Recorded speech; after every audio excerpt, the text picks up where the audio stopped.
Class Lecture Module 4, How to Apply Systems Thinking and Systems Integration to Nexus Analysis, How to See the Synergies. We could have called the course the Ph3 Nexus, F-E-W-W, Ph3 Nexus, wherein the acronym F-E-W-W stands for Food, Energy, Water, and Waste. This would be logical, given that the waste problem, from air and water pollution to land contamination and landfills, is one of the gravest threats facing humanity. It would also be consistent with the opinion of Dr. Ahmed Belhoul, the CEO of Masdar City, the experimental prototype community of Dubai and Abu Dhabi, the Arab EPCAD, perhaps, who said, quote, "When people think of sustainability, they tend to focus on the water, energy, food nexus, but waste is a critical part of the equation.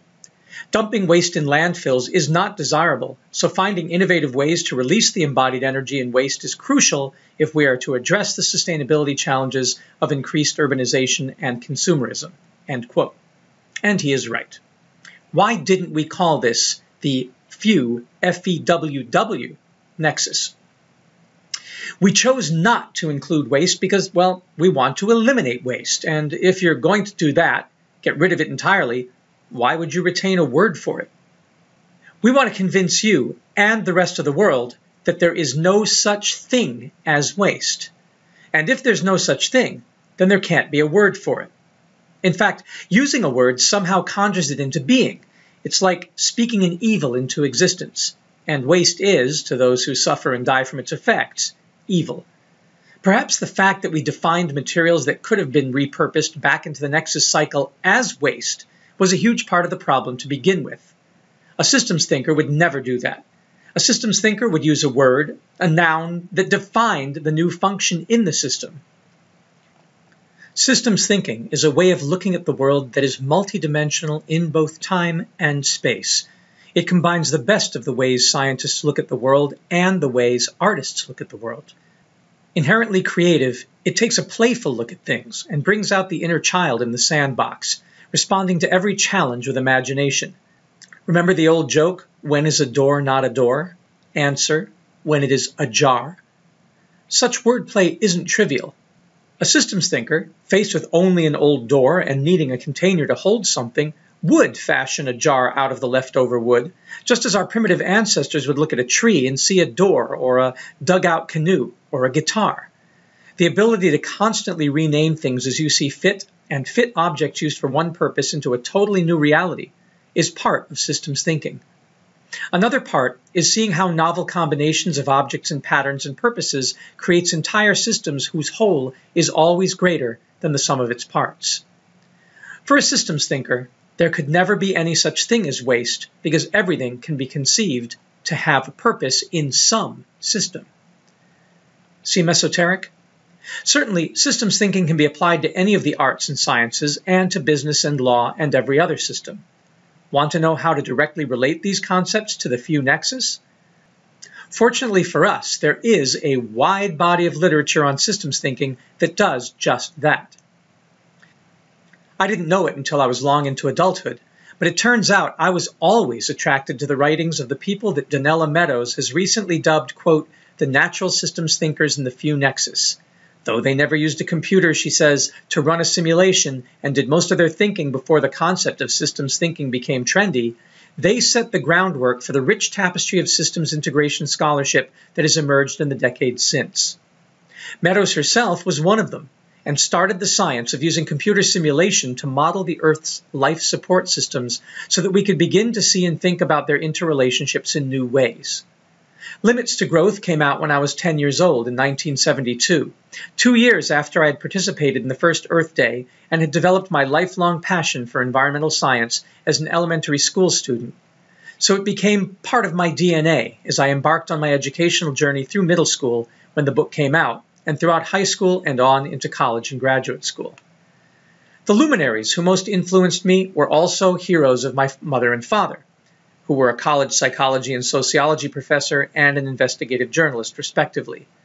My mother and father introduced me to scientist Gregory Bateson via Margaret Mead, the anthropologist whom he was married to, and on my bedroom bookshelf they placed a copy of his seminal Steps to an Ecology of Mind, which blew my mind.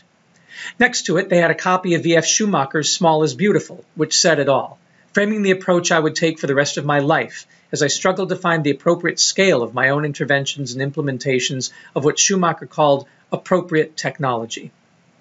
From these two works, the stage was set for me to develop an enduring interest into the works of Kenneth Boulding, Herman Daly, Albert Einstein, Garrett Hardin, Václav Havel, Lewis Mumford, and Gunnar Myrdal, to name just a few.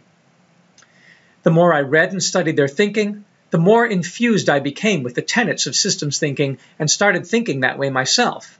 And now it almost feels natural. I can't imagine not thinking in terms of overlapping, imbricated, rhizomally connected systems.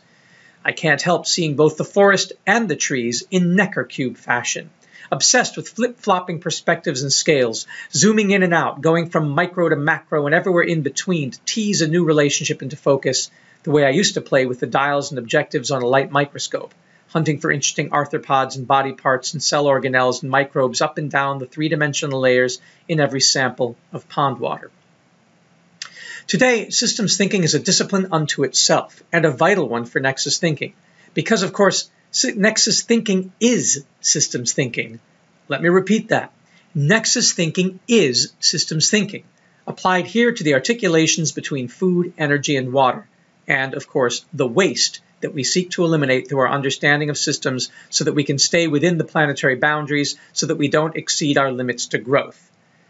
But its genesis came from the coming together of those seminal thinkers whose works I recommend you too dive into during those heady days just after the first Earth Day raised awareness of our need to stay within the confines of one Earth. Donella Meadows was a leader of this thought process, helping to formalize it, to computerize it, to realize it, and to universalize it. In 1993, she wrote that systems thinking developed from the sparks that flew as ideas smashed together from among the great thinkers I mentioned above, as well as, quote, a number of modern corporate executives and many anonymous sources of ancient wisdom, from Native Americans to the Sufi of the Middle East, end quote. She continued, quote, strange bedfellows, but systems thinking transcends disciplines and cultures, and when it's done right, it overarches history as well. Having spoken of transcendence, she said, I need to acknowledge factionalism as well.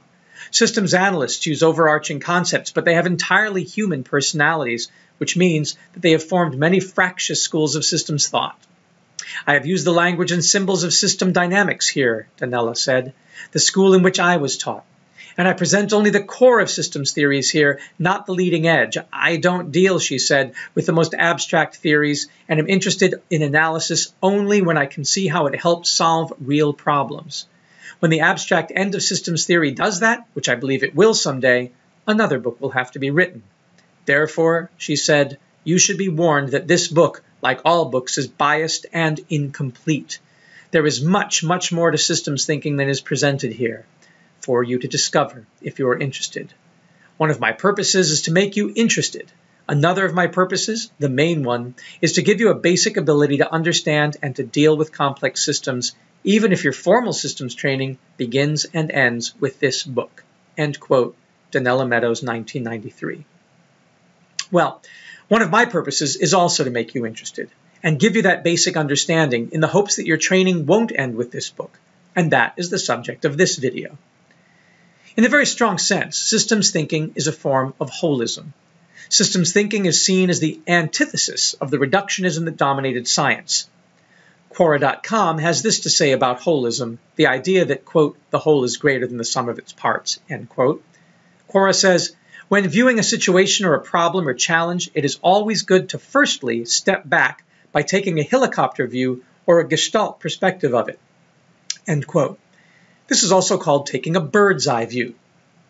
Holism is at the core of systems thinking, but systems thinking is, of course, much more than that.